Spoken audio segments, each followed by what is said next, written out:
Take a second. Imagine you were terminally ill. You had 6 months to live in constant pain and suffering. It's only going to get worse, and the end was near. Would you consider medical aid in dying? Think about Thinking about having to consider the end of life takes my breath away. If I were terminally ill and was going to lose all cognitive ability, I would consider medical aid in dying. Medical aid in dying is medical aid in dying, which is also abbreviated MAID, is also known as physician-assisted suicide. In Oregon, MAID is known as DWD, which stands for Dying with Dignity. The American Medical Association Medical Code of Ethics says physician-assisted suicide occurs when a physician facilitates a patient's death by providing the necessary means and or information to enable the patient to perform the life-ending act. We'll be taking a deeper look into political and cultural facts, the pros and cons of MAID, as well as a policy I created as an alternative to the current MAID policy in the US. Let's start with looking at some facts of MAID.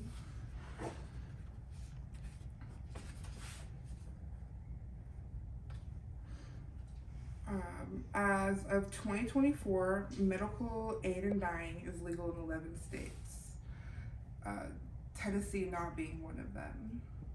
Also in 2024, 19 states had MAID bills in their legislators, which none of them passed.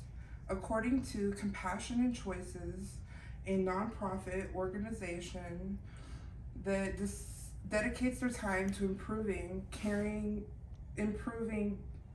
care and expanding options for the end of life care since 1990, they state that 67% of Republicans, 68% of independents, and 80% of Democrats favor legalizing medical aid in dying. They also state that 2/3 or 75% of Catholics, 68% of Protestants, 65% of evangelicals, and 75% of people who are not religious also favor MAID. In Canada, MAID has been legalized since 2016, and in 2022, MAID was the 5th leading cause of death. In 2021, the Canadian Parliament removed the law requiring people to be terminally ill, requiring the person to be terminally ill to qualify for euthanasia. But it was recently delayed until 2027. I believe that this was the right thing to do because the latest legislation in Canada allows the euthanizing of a person whose sole medical condition is mental illness, just like depression. Some advocates say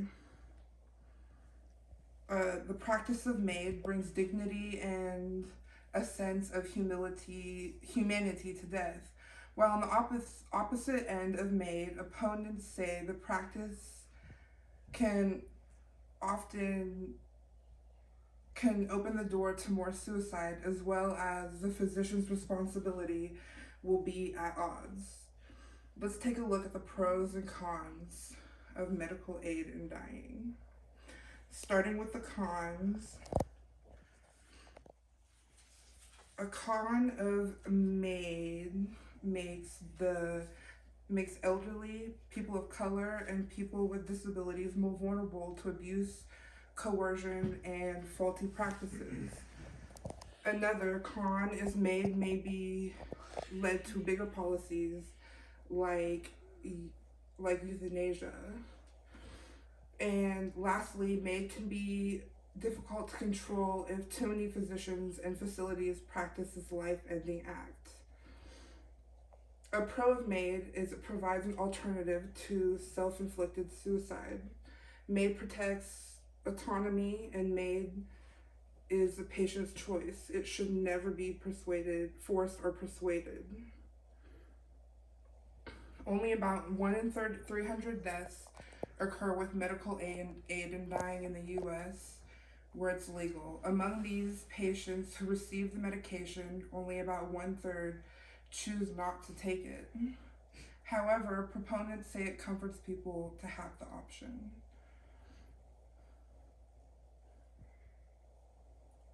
Realistically, this matter comes down to assisted death being equal to medical autonomy or it being a criminal and unmoral act. I came up with an alternative policy that could be a possible middle ground to MAID. My policy states terminally ill patients with 6 months to live, their diagnosis is incurable. They must undergo an extensive examination of their mental state and cognitive abilities and be the legal age of 18 years old. This policy will also include a second section to approve terminally ill patients with viable organs. They must have a year to live and their diagnosis is incurable. They're able to pass a cognitive examination and they'll also be the legal age of 18. And they would like to donate their organs as a life-saving act as well as an assisted death. The life-saving act would be an alternative to MAID, as your purpose is to help others while helping yourself.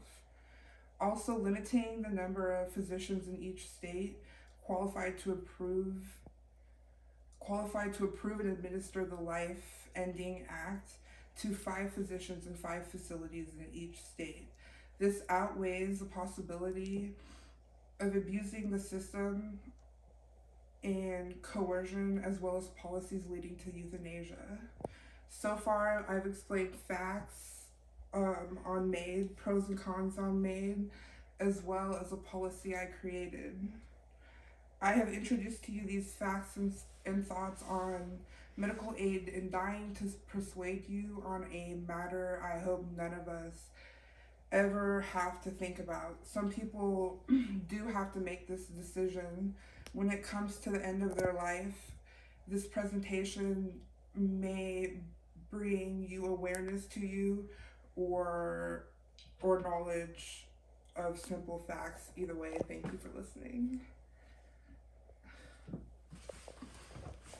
Good job, Ben. Gee. Yay.